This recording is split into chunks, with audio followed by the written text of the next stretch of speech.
तबला वादन देखील करतात. त्या कार्यक्रमाची रंगत त्याच्यामुळे खरी खरी उजळून येते.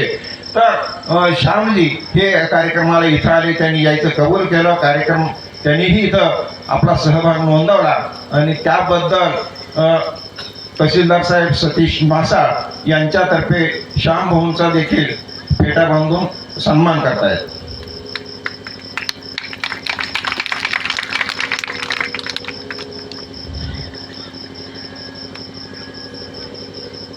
आपण सर्वजण गेले 6 दिवस ही कथा ऐकतो आहोत.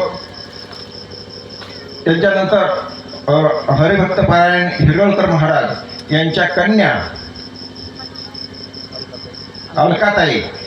अलकाताई अलीकडंच हिरवळकर महाराजांना कथेमध्ये सहाय्य करतात. अलीकडच्या काळामध्ये त्या स्वतंत्रपणे कथा देखील करू लागलेल्या आहेत आणि देवी भागवताचा कार्यक्रम ते देखील त्या करतात. कधी योग येईल सांगता येत नाही, परंतु निश्चितपणे योग यावा त्यांच्या